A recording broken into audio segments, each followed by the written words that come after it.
بسم اللہ الرحمن الرحیم۔ ناظرین، جی این این کے ساتھ میں ہوں عمران یعقوب خان۔ ناظرین، آج سابق وزیر اعظم اور پاکستان تحریک انصاف کے چیئرمین عمران خان صاحب نے سینئر صحافیوں سے ملاقات میں ایک دعویٰ کیا ہے۔ ان کا یہ کہنا ہے کہ پاکستان میں ٹیکنوکریٹ کی حکومت قائم کرنے کے لیے کوششیں کی جا رہی ہیں، پلان بنایا جا رہا ہے۔ آج اس ویلاگ میں ہم اس حوالے سے بھی بات کریں گے اور عمران خان صاحب نے مزید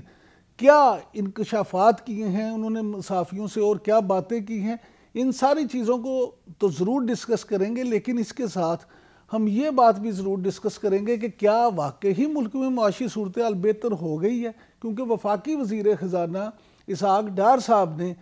یہ خوشخبری سنائی ہے کہ ملک ڈیفالٹ نہیں ہو رہا، بلکہ انہوں نے کہا کہ وہ اس کو ثابت کر سکتے ہیں۔ اس بات پہ بھی گفتگو کریں گے، اور پھر چودھری پرویز الہی صاحب کی حکومت ہے جو پنجاب میں، وہ کس طرح سے قائم رہے گی۔ مونس الہی صاحب نے کیا دعویٰ کیا ہے کہ وہ کس طرح سے نون لیگ کو ایک سرپرائز دیں گے، یہ ساری باتیں ہم آج اس میں ڈسکس کریں گے۔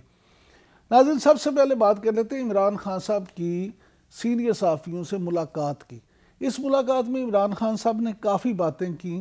اور ان باتوں میں انہوں نے یہ دعویٰ کیا ہے کہ ملک میں ٹیکنوکریٹس کی حکومت بنانے کے پلان پر کام ہو رہا ہے، اور یہ سوچا جا رہا ہے کہ الیکشنز کو، ملک کی معاشی صورتحال کو بہانہ بنا کر الیکشن سال 2 سال یا 3 سال کے لیے پوسٹ پون کر دیے جائیں، اور اس کا مقصد صرف یہ ہے کہ عمران خان صاحب کی مقبولیت سے لوگ ڈر چکے ہیں، ادارے ڈر چکے ہیں، وہ خائف ہیں کہ اگر الیکشن کروائے گئے تو عمران خان اور ان کی جماعت پی ٹی آئی جو ہے وہ کامیاب ہو جائے گی اور ان کی حکومت میں آئے گی۔ اس لیے عمران خان کا راستہ روکنے کے لیے یہ پلان بنایا جا رہا ہے کہ کسی طرح سے ٹیکنوکریٹس کی حکومت قائم کر دی جائے۔ انہوں نے یہ بھی کہا کہ اب ان کا اسٹیبلشمنٹ سے اس وقت کوئی رابطہ نہیں ہے۔ انہوں نے کہا کہ یہ بھی دعویٰ کیا کہ الیکشن جو ہیں وہ موجودہ حکومت نے نہیں کروانے، بلکہ ان کے پیچھے بیٹھے ہوئے ہاتھوں نے الیکشن کروانے ہیں، پیچھے بیٹھے ہوئے جو ہیں لوگ ہیں انہوں نے الیکشن کروانے ہیں۔ ناظرین، اگر عمران خان کی اس ساری گفتگو کا جائزہ لیں تو بطور فارورڈ آف پالیٹکس ہمیں یہ بات سمجھ میں آتی ہے کہ عمران خان صاحب جو ہیں وہ اس وقت یہ جان چکے ہیں یا یہ نتیجہ اخذ کر چکے ہیں یا اس بات پہ قائل ہو چکے ہیں کہ ملک میں جتنی بھی سیاسی صورتحال ہے، اس سارے معاملے میں سب سے تگڑا فریق جو ہے وہ اسٹیبلشمنٹ ہے۔ وہ کبھی تو یہ کہتے ہیں کہ اسٹیبلشمنٹ جو ہے ان کے ساتھ ہمارا رابطہ ہے، اور اسٹیبلشمنٹ نے ان کے ساتھ رابطے کی کوشش کی ہے، یا وہ صدر مملکت کے ذریعے یا ان کے کچھ ساتھیوں کے ذریعے ملاقاتیں بھی ہوئی ہیں، اور کبھی وہ کہتے ہیں کہ اسٹیبلشمنٹ کے ساتھ اب کوئی رابطہ نہیں ہے۔ عمران خان صاحب اب پھر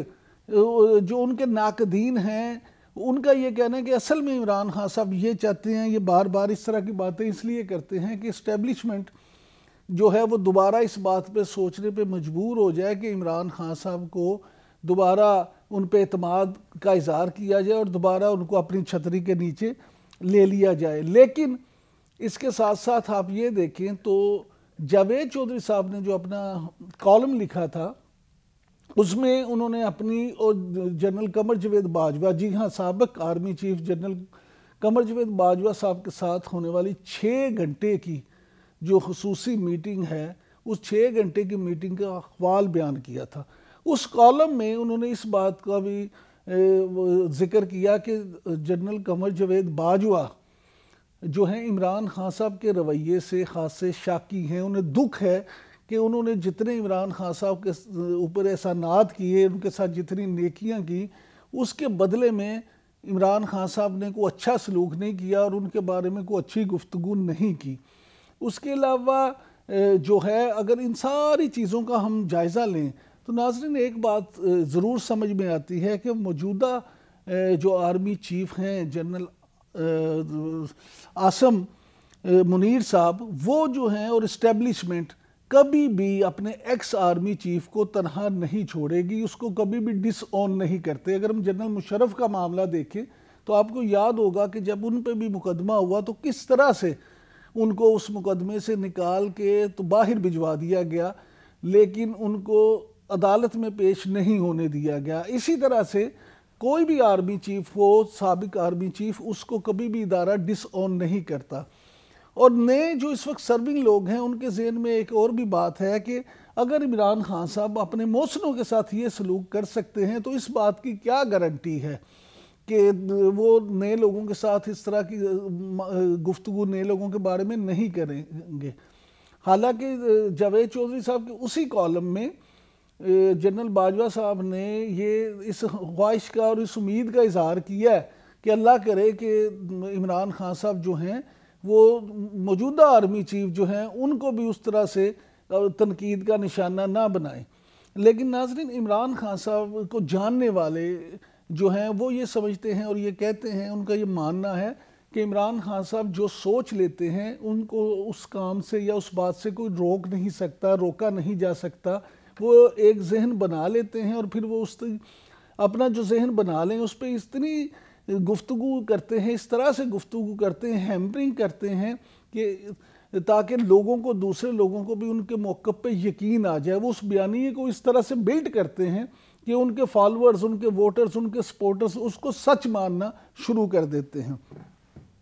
ناظرین، اس بات کا فیصلہ تو آنے والا وقت ہی کرے گا کہ عمران خان صاحب کی بات مان کر یا عمران خان صاحب کا مطالبہ مان کر اسٹیبلشمنٹ جلدی الیکشن کروانے پہ جو ہے وہ تیار ہوتی ہے یا نہیں۔ لیکن اتنی بات ضرور ہے کہ آج کراچی میں خطاب کرتے ہوئے وزیر خزانہ، وفاقی وزیر خزانہ اسحاق ڈار صاحب نے جو قوم کو یہ خوشخبری سنائی ہے کہ ملک ڈیفالٹ ہونے نہیں جا رہا اور وہ اس بات کو ثابت کر رہے ہیں، تو یہ حکومت کا اعتماد کس وجہ سے ہے؟ کیا واقعی پاکستان کو کہیں سے کوئی ایسی امداد ملنے کو ہے؟ کیا کوئی ایسا معاملہ ہو گیا ہے؟ اس کی بنیادی وجہ یہ بھی ہے کہ اگر آپ دیکھیں تو اسٹیٹ بینک کی طرف سے آج اس بات کا بھی اعلان کیا گیا ہے کہ جو ایل سیز کیونکہ بند تھیں، جو ضروری اشیاء ہیں ان کے لیے ایل سیز 3 جنوری سے کھول دی جائیں گی۔ یعنی انڈسٹری میں جو ایک بحران تھا، لوگوں کے کنٹینر جو ہیں ہزاروں کی تعداد میں پورٹس پہ رکے تھے اور امپورٹ نہیں ہو رہے، مکمل نہیں ہو پا رہا تھا، وہاں سے ریلیز نہیں ہو رہے تھے وہ کنٹینر، کیونکہ اسٹیٹ بینک کی طرف سے ایل سیز کھولنے کے لیے ڈالرز نہیں جاری کیے جا رہے تھے۔ آج اسٹیٹ بینک نے یہ کہہ دیا ہے کہ 3 جنوری سے جو یہ معاملہ ہے شروع ہو جائے گا۔ لہٰذا کیا حکومت واقعی پر اعتماد ہے؟ کیا حکومت کے پاس زر مبادلہ کے ذخائر میں کچھ آنے والا ہے جس کو مد نظر رکھتے ہوئے یہ فیصلہ کیا جا رہا ہے؟ اور اگر ایسا ہے تو واقعی یہ بڑا خوش آئند ہے۔ معاشی ماہرین جو ہیں اس کو بڑے جو ہیں مثبت اشاریے کے طور پہ لے رہے ہیں، اور ہماری جن معاشی ماہرین سے بات ہوئی ان کا یہ کہنا ہے کہ موجودہ حالات میں حکومت نے جو فیصلہ کیا ہے تو یہ اس بات کی عکاسی کرتا ہے کہ اس سے ملک میں بہتری آئے گی اور انڈسٹریلسٹ جو ہیں ان کو بھی ایک جو ہے نا ریلیف ملے گا۔ ناظرین، آخر میں ہم اگر بات کر لیں کہ پنجاب میں نون لیگ جو ہے وہ حکومت بنانے جا رہی ہے یا نہیں، یا چودھری پرویز الہی صاحب کی حکومت کا جو معاملہ ہے، تو پرویز الہی صاحب کے صاحبزادے مونس الہی صاحب نے ایک ٹویٹ کیا ہے جس میں ان کا یہ کہنا ہے کہ وہ نون لیگ کو سرپرائز دیں گے۔ اب یہ دیکھیں کہ کل اسی طرح کا ایک بیان مسلم لیگ نون کے عطا طارر صاحب کا بھی آیا تھا کہ ہم تحریک عدم اعتماد میں سرپرائز دیں گے۔ تو آج کیا یہ صرف اس بیان کا جواب ہے یا واقعی کوئی ٹھوس حکمت عملی کاف لیگ نے تیار کر لی ہے؟ کیونکہ عمران خان صاحب نے جو 2 جنوری کو پارلیمانی پارٹیز کا اجلاس بلایا ہے اس میں عثمان بزدار صاحب، جی ہاں، ہمارے وسیم اکرم پلس جو سابق وزیر اعلیٰ پنجاب تھے عثمان بزدار صاحب، عمران خان صاحب نے ان کی ذمہ داری لگائی ہے کہ پی ٹی آئی کے 178 ممبران کی